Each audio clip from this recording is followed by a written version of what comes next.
क्या आप जानते हैं कि नवरात्रि केवल एक पर्व नहीं, बल्कि ऊर्जा, साधना और आत्म जागृति का महासंयोग है?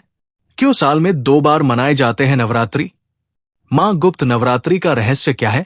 द्वितीय दिन की आराध्या मां ब्रह्मचारिणी कौन है और उनकी साधना से जीवन में क्या चमत्कारी परिवर्तन आते हैं? आज हम जानेंगे ब्रह्मचर्य का आधुनिक विज्ञान, मां ब्रह्मचारिणी की पूजा विधि, उनके मंत्रों का रहस्य और 9 शक्तिपीठों का दिव्य इतिहास। ये वीडियो आपके भीतर छुपी अद्भुत शक्ति को जागृत करने का एक माध्यम बनेगा। तो इस अद्भुत यात्रा में हमारे साथ जुड़िए और मां की कृपा से स्वयं को एक नई दिशा दीजिए। ब्रह्मचारिणी शब्द 2 भागों में बटा है। ब्रह्म का अर्थ है परम ज्ञान या तपस्या। चारिणी का अर्थ है आचरण करने वाली। अतः ब्रह्मचारिणी का अर्थ हुआ वह देवी जो तपस्या और आत्म संयम के मार्ग पर चलती है, वह देवी जो कठोर तप की मूर्ति है, जो अडिग संकल्प की प्रतीक है। मां ब्रह्मचारिणी को तपस्विनी देवी और योगिनी देवी भी कहा जाता है। नवरात्रि केवल एक पर्व नहीं, बल्कि शक्ति की उपासना और साधना का विशेष काल है। इसकी शुरुआत देवी दुर्गा की महिषासुर पर विजय के उत्सव के रूप में हुई थी। ये पर्व हमें ये सिखाता है कि आत्म संयम, धैर्य और तपस्या के बल पर हर विपत्ति को जीता जा सकता है। भारतीय चंद्र कैलेंडर के अनुसार नवरात्रि 2 ऋतुओं वसंत और शरद के संधिकाल में आती है। ये संधिकाल साधना के लिए अत्यंत उपयुक्त माना जाता है, क्योंकि इस समय प्रकृति में परिवर्तन की ऊर्जा प्रवाहित होती है, जो साधकों को अधिक बल प्रदान करती है। नवरात्रि का अर्थ है 9 रातों का उत्सव, जिसमें देवी दुर्गा के 9 स्वरूपों की पूजा की जाती है। ये वर्ष में 4 बार मनाई जाती है, लेकिन इनमें से 2 मुख्य और 2 गुप्त अप्रकाशित नवरात्रि होती है। चैत्र नवरात्रि वसंत ऋतु में। ये वसंत ऋतु में चैत्र मास के शुक्ल पक्ष की प्रतिपदा से प्रारंभ होती है। इस नवरात्रि का समापन राम नवमी के दिन होता है, इसलिए इसे राम नवमी नवरात्रि भी कहते हैं। ये नवरात्रि नई ऊर्जा, सृजन और प्रकृति के पुनर्जागरण का प्रतीक है। इस दौरान देवी दुर्गा के 9 स्वरूपों की पूजा की जाती है। शारदीय नवरात्रि शरद ऋतु में।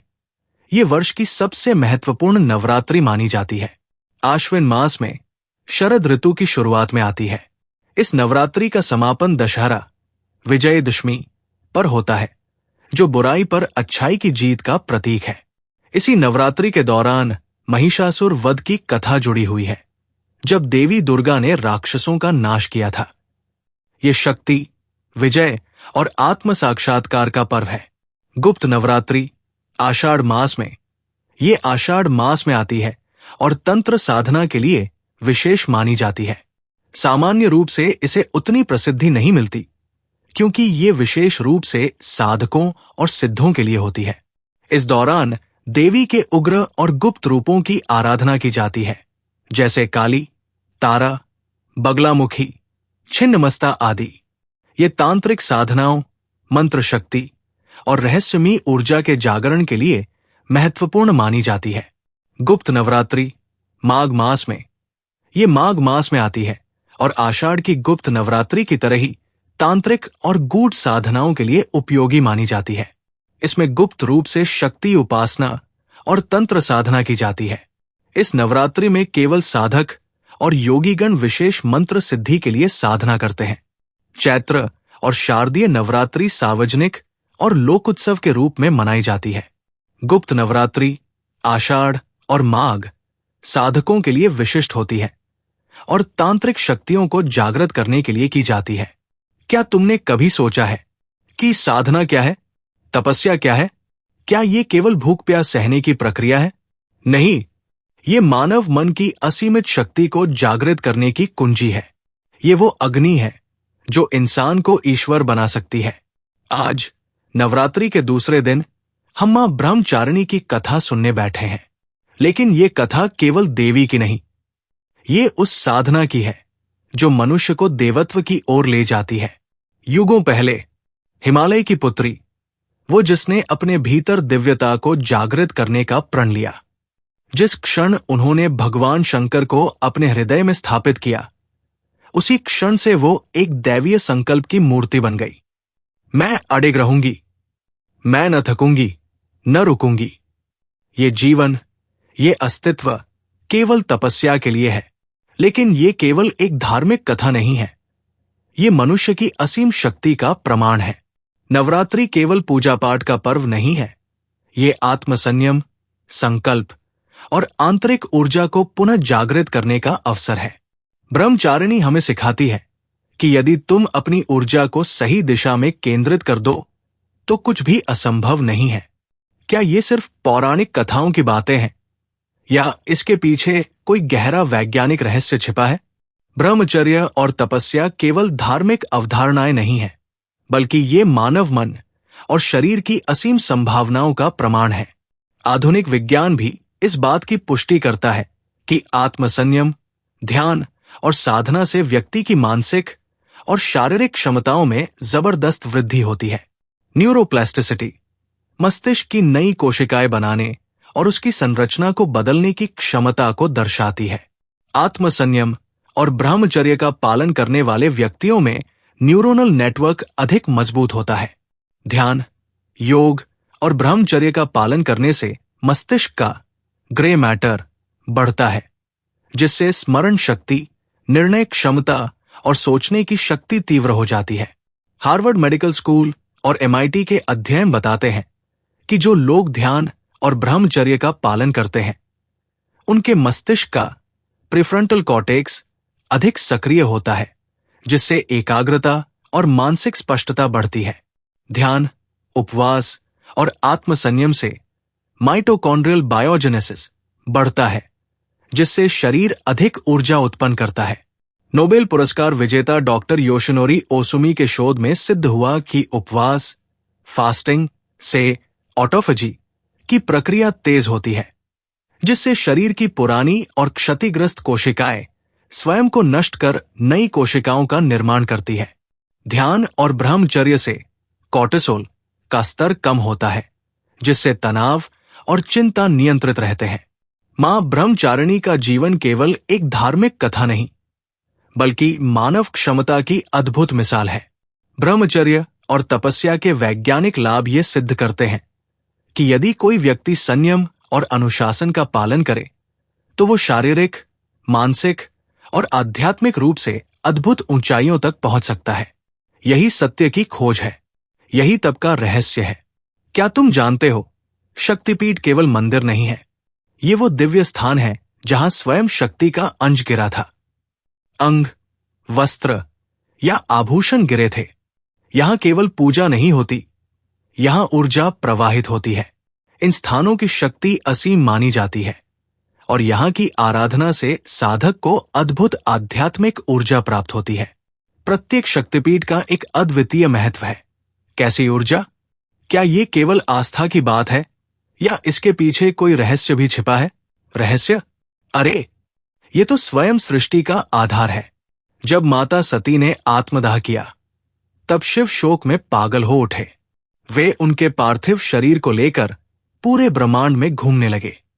तब भगवान विष्णु ने अपने सुदर्शन चक्र से माता सती के शरीर के टुकड़े कर दिए और जहां जहां वे गिरे, वहां शक्तिपीठ प्रकट हुए। तो हर शक्तिपीठ की अपनी अलग महिमा होगी? बिल्कुल, जैसे वैष्णो देवी को ही देख लो। कटरा की त्रिकुट पर्वत की गुफाओं में माता महालक्ष्मी, महाकाली और महासरस्वती तीनों रूपों में विराजती है। भक्त वहां अपने कर्मों का बोझ उतारने जाते हैं। और कामाख्या? कहते हैं वहां माता सती का योनि भाग गिरा था। सही कहा, कामाख्या मंदिर केवल शक्ति का नहीं, सृजन का केंद्र भी है। यहां देवी मूर्ति के रूप में नहीं, बल्कि एक जलस्रोत के रूप में पूजित होती है। यही स्त्रीत्व की, सृजन की और अनंत ऊर्जा की परम अभिव्यक्ति है। और ज्वाला देवी का क्या रहस्य है? वहां मूर्ति नहीं, सिर्फ ज्योतियां जलती है। वो रहस्य नहीं, चमत्कार है। न तेल, न घी, फिर भी अनंत अग्नि प्रज्वलित रहती है। वहां माता सती की जिह्वा गिरी थी और आज भी वो अग्नि रूप में प्रकट होती है। ये केवल प्रतीक नहीं, ये सिद्धि का स्थल है। क्या सभी शक्तिपीठों में कुछ अद्भुत घटित होता है? निश्चित रूप से। काली घाट में मां काली की मूर्ति का काला रंग केवल रंग नहीं, बल्कि उनकी अनंत शक्ति का स्वरूप है। विंध्यवासिनी माता भक्तों की समस्त इच्छाएं पूर्ण करती है। हिंगलाज माता, जो पाकिस्तान में है, वहां हिंदू और मुस्लिम दोनों जाते हैं। तो क्या ये केवल धार्मिक स्थल है या इनका कुछ वैज्ञानिक आधार भी है? शक्तिपीठ केवल आस्था का विषय नहीं, ये ऊर्जा के उच्चतम केंद्र है। ध्यान, तप, साधना जो यहां होता है, वो व्यक्ति के भीतर परिवर्तन ला सकता है। ये केवल कथा नहीं, ये शक्ति का विज्ञान है। तो शक्ति की खोज कैसे की जाए? क्या केवल इन मंदिरों में जाने से ये संभव है? मंदिर मात्र प्रवेश द्वार है, आत्मा के शिक्षालय जो हमें अंतर्ज्ञान की ओर मोड़ते हैं। लेकिन कौन जानता है, शायद तुम्हारे मन में भी एक मंदिर हो। शक्ति बाहर नहीं, तुम्हारे भीतर है। जो इसे समझ गया वही स्वयं शिव बन जाता है, वही शक्ति का साक्षात्कार करता है। यही रहस्य है, यही तप है, यही अंतिम सत्य है। शक्तिपीठ केवल धार्मिक स्थलों तक सीमित नहीं है, बल्कि ये आध्यात्मिक ऊर्जा और साधना के महान केंद्र हैं। इनकी महिमा और इतिहास को समझकर हम अपने जीवन में शक्ति और प्रेरणा प्राप्त कर सकते हैं। मां ब्रह्मचारिणी कौन है? मां ब्रह्मचारिणी नवरात्रि के दूसरे दिन पूजी जाती है। इनका स्वरूप तपस्विनी का है। वे एक हाथ में जपमाला और दूसरे हाथ में कमंडल धारण करती है। मां ब्रह्मचारिणी का नाम ही ये दर्शाता है कि वे ब्रह्मचर्य, आत्मसंयम और कठिन तपस्या की प्रतीक है। मां ब्रह्मचारिणी की उपासना आत्मसंयम, धैर्य और साधना की परम चेतना को जागृत करने वाली है। वे तपस्या की अधिष्ठात्री देवी है, जिनकी कृपा से साधक को ज्ञान, वैराग्य और आत्मशुद्धि की दिव्य अनुभूति प्राप्त होती है। पौराणिक ग्रंथों में वर्णित है कि देवी ब्रह्मचारिणी ने भगवान शिव को पति रूप में प्राप्त करने हेतु हजारों वर्षों तक कठोर तपस्या की थी। इस अवधि में उन्होंने पहले फल फूल खाए, फिर केवल शाक पर जीवन यापन किया। शाक का अर्थ है ये उन पत्तों और जड़ी बूटियों को संदर्भित करता है जिन्हें भोजन के रूप में उपयोग किया जाता है। हरी पत्तेदार सब्जियां या साग जैसे पालक, मेथी, सरसों आदि जो प्रकृति से सीधे प्राप्त होते हैं। पौराणिक ग्रंथों में जब यह कहा जाता है कि किसी ऋषि, मुनि या देवी देवता ने केवल शाक पर जीवन यापन किया, तो इसका तात्पर्य अत्यंत सात्विक और संयमित आहार से होता है, जो केवल पेड़ों और पौधों से प्राप्त होने वाला शुद्ध भोजन होता है। अंततः उन्होंने अन्न जल का भी पूर्ण रूप से त्याग कर दिया और अपनी तपस्या को उस चरम सीमा तक पहुंचाया जहां वे तपस्या की स्वयं मूर्तिमान प्रतीक बन गई। इसी कारण वे ब्रह्मचारिणी कहलाई। स्कंद पुराण एवं शिव पुराण में उल्लेख मिलता है कि जब माता पार्वती ने नारद मुनि से सुना कि वे अपने पूर्व जन्म में सती थी और इस जन्म में शिव ही उनके लिए सर्वथा योग्य पति है, तो उन्होंने अपने भीतर एक अडिग संकल्प धारण किया। इस संकल्प को पूर्ण करने के लिए उन्होंने हिमालय की गुफाओं में वर्षों तक एकनिष्ठ तपस्या की। वे अन्न जल तक का परित्याग कर केवल ध्यान और शिव आराधना में लीन रही। उनके इस दृढ़ संकल्प को देख समस्त देवगण, ऋषि मुनि एवं स्वयं भगवान विष्णु भी चकित हो उठे। उनके तप की प्रचंडता से तीनों लोकों में ऊर्जा का प्रवाह बढ़ गया। अंततः उनकी भक्ति और कठोर तपस्या से प्रसन्न होकर भगवान शिव ने उन्हें अपनी अर्धांगिनी के रूप में स्वीकार किया और वे गौरी रूप में शिव से विवाह कर सकी। देवी ब्रह्मचारिणी की उपासना का विशेष महत्व नवरात्रि के दूसरे दिन बताया गया है। इस दिन भक्तगण मां की पूजा कर आत्मसंयम, धैर्य और साधना का आशीर्वाद प्राप्त करते हैं। विशेष रूप से इस दिन दूध, दही और सफेद मिठाइयों का भोग अर्पित किया जाता है, क्योंकि शास्त्रों में यह वर्णित है कि देवी को सात्विक और सरल पदार्थ अति प्रिय है। उनकी पूजा करने से भक्तों के मन में ज्ञान और तप की ज्योति प्रज्वलित होती है, जो उन्हें जीवन में कठिन से कठिन परिस्थितियों में भी अडिग रहने की शक्ति प्रदान करती है। मां ब्रह्मचारिणी के स्वरूप का ध्यान करने से साधक के भीतर आत्मिक ऊर्जा का जागरण होता है। ध्यान ग्रंथों में वर्णन है कि देवी की आराधना से न केवल मानसिक शांति प्राप्त होती है, बल्कि व्यक्ति के भीतर अद्भुत धैर्य और आत्मबल का संचार होता है। शिव पुराण में कहा गया है कि जो व्यक्ति मां ब्रह्मचारिणी के ध्यान में लीन होता है, वो सांसारिक मोहमाया से मुक्त होकर आध्यात्मिक ऊंचाइयों को प्राप्त करता है। इसीलिए संत और योगीगण उनकी साधना को मोक्ष प्राप्ति का साधन मानते हैं। ये केवल कथाएं नहीं, शक्ति के वे स्रोत है जो ब्रह्मांड की आत्मा में प्रवाहित होते हैं।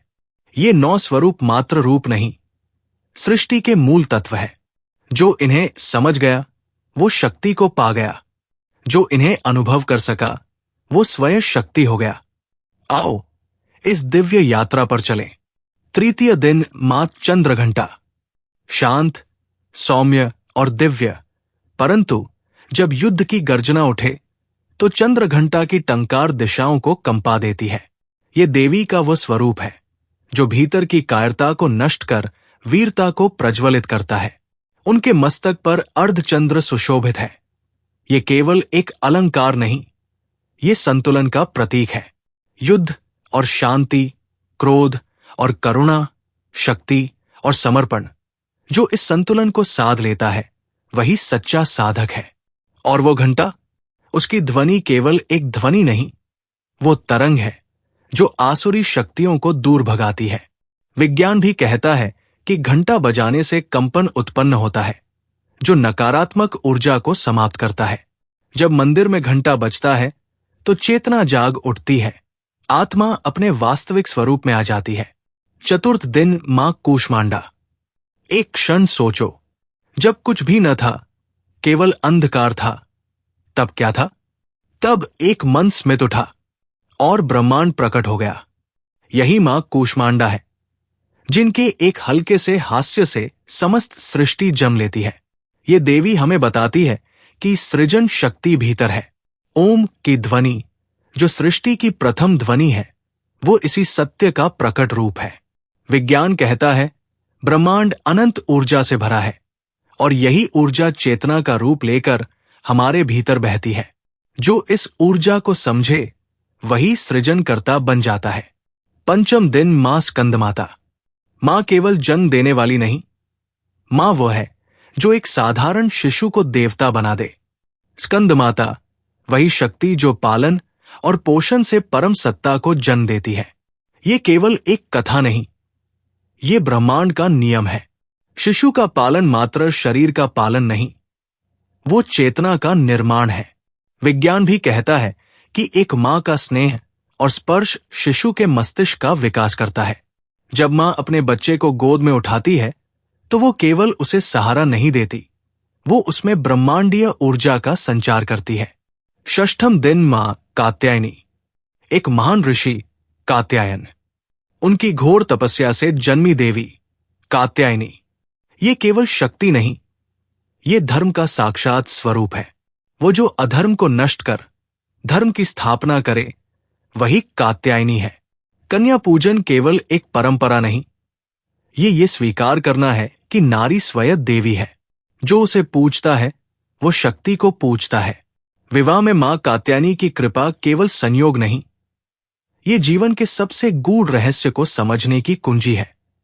स्त्री और पुरुष का मिलन केवल शरीर का नहीं, ये ऊर्जा का मिलन है। सप्तम दिन मां कालरात्रि। जब अंधकार अपने चरम पर हो, जब समय स्वयं भयभीत हो जाए, तब प्रकट होती है मां कालरात्रि। ये वो शक्ति है जो संहार करती है, परंतु केवल विनाश के लिए नहीं, बल्कि नवसृजन के लिए। उनका स्वरूप भयानक है, परंतु जो इस भय को पार कर ले वो अमरत्व को प्राप्त कर लेता है। विज्ञान भी यही कहता है, किसी भी नई सृष्टि के लिए पहले विनाश आवश्यक है। जब कोई बाधा आती है तो वो केवल नाश के लिए नहीं, वो एक नई चेतना को जन्म देने के लिए आती है। जो इसे समझ गया वही साधक बन गया। अष्टम दिन मां महागौरी। एक साधना, एक कठोर तप, हिमालय में वर्षों की उपासना, और फिर जब ब्रह्मांड ने देखा तो तपस्विनी का शरीर श्यामवर्ण से गौरवर्ण हो गया। ये रूप केवल बाह्य सौंदर्य का प्रतीक नहीं, ये भीतर के रूपांतरण का संकेत है। जब कोई तप करता है, जब भीतर का अज्ञान नष्ट होता है, तब आत्मा का स्वरूप उज्जवल हो जाता है।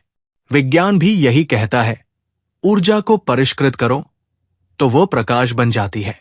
नवम दिन मां सिद्धिदात्री। सिद्धियां केवल बाहरी शक्तियां नहीं, वे आत्मा की गहराइयों में छिपी संभावनाएं हैं। जो अपने भीतर उतर जाए वो इस सत्य को जान सकता है।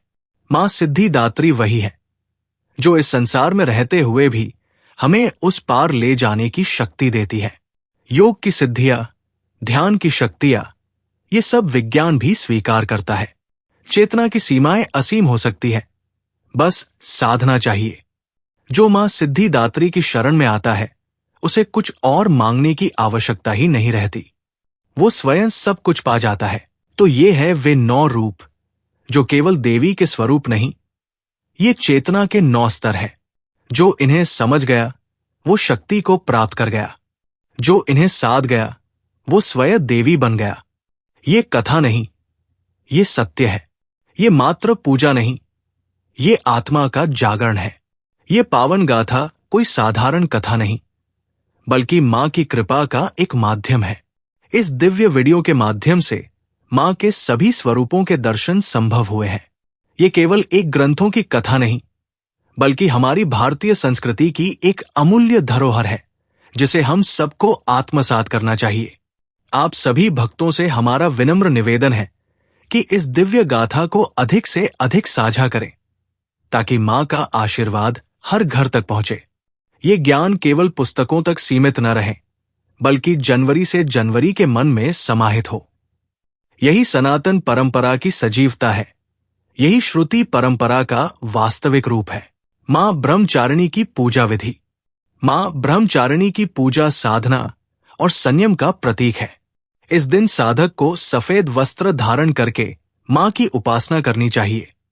मंदिर स्वच्छ करें और मां की प्रतिमा या चित्र को स्थापित करें। सफेद फूलों से मां का श्रृंगार करें, विशेषकर चमेली और मोगरा अर्पित करें। मां को दूध, दही, चीनी और पंचामृत अर्पित करें। ओम देवी ब्रह्मचारिण्य नमः मंत्र का जाप करें। घी का दीपक जलाएं और मां के ध्यान में स्वयं को समर्पित करें। नैवेद्य अर्पित करके माता से आत्मसंयम और तप की शक्ति का आशीर्वाद मांगे। ध्यान विधि। मां ब्रह्मचारिणी का ध्यान करने से साधक को मानसिक शक्ति, आत्मसंयम और आत्मिक बल प्राप्त होता है। साफ आसन पर बैठें और आंखें बंद करें। श्वास को सहज रखते हुए मन को शांत करें। मां ब्रह्मचारिणी के स्वरूप का ध्यान करें। एक दिव्य तपस्विनी जिनके हाथों में जपमाला और कमंडल है। मंत्र ओम देवी ब्रह्मचारिण्य नमः का 108 बार जाप करें। मां से अपने जीवन में संयम और धैर्य की प्रार्थना करें। उपवास का महत्व और लाभ। मां ब्रह्मचारिणी की उपासना संयम और त्याग का प्रतीक है। उपवास रखने से साधक को मानसिक, शारीरिक और आध्यात्मिक बल प्राप्त होता है। उपवास से शरीर की ऊर्जा संरक्षित होती है और मन शांत रहता है। ये आत्मानुशासन को बढ़ाता है और इच्छा शक्ति को मजबूत करता है। शास्त्रों में कहा गया है कि जो संयमित आहार और विचार रखता है वही ब्रह्मा की ओर अग्रसर होता है।